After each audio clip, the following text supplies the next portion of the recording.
And amid the mega political slugfest over Aam Aadmi Party's alleged scheme fraud and a fresh wave of handout schemes, it's the BJP that has released its first list of candidates for the Delhi Assembly elections. We get you the details of the first list of candidates of the BJP, which features 29 candidates, in this next report. A day after Prime Minister Modi's call to lift Delhi from Aapda, the BJP announced its first list of candidates for the upcoming assembly elections. The BJP put out its first list of 29 candidates, announcing picks against Chief Minister Atishi and AAP Supremo Arvind Kejriwal. Former Lok Sabha MP Parvesh Verma, who Kejriwal earlier accused of distributing cash ahead of the Delhi elections, will take him on from the New Delhi Assembly constituency. The Congress has already fielded Sandeep Dixit, son of late former Chief Minister Sheila Dixit, from this constituency. Senior BJP leader and former MP from South Delhi constituency Ramesh Biduri will battle Chief Minister Atishi from the Kalkaji Assembly seat. Aam Aadmi Party's turncoats Kailash Gehlot and Rajkumar Anand also made it to the BJP's first list of candidates for the Delhi Assembly elections. Taking a head start over its rivals, the Aam Aadmi Party earlier announced its first and second lists for the Delhi elections.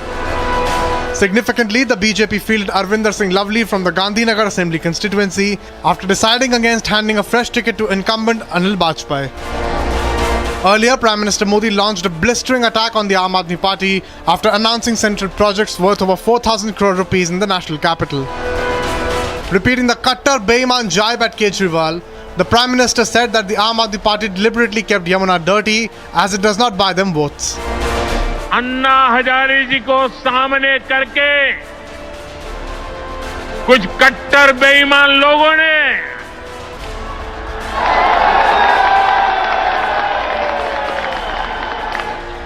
Delhi को आपदा में धकेल दिया।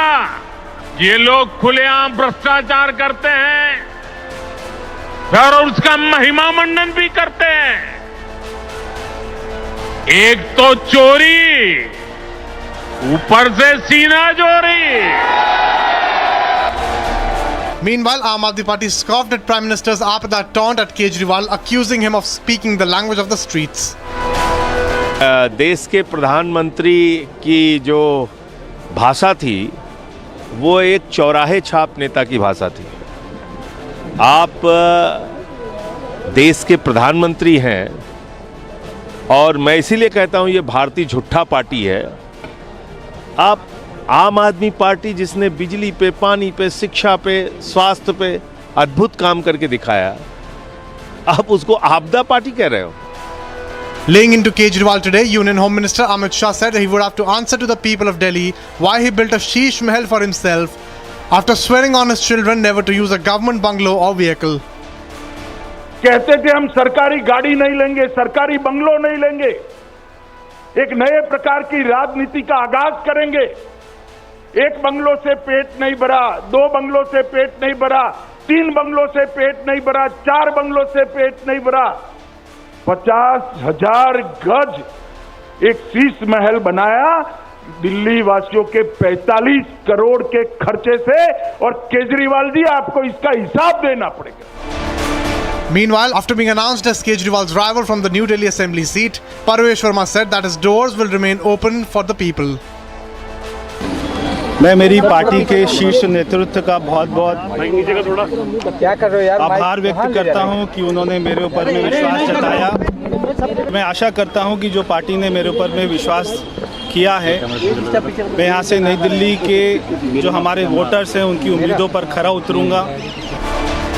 As the BJP switches gears ahead of the Delhi elections, the big question is, will the momentum translate into votes?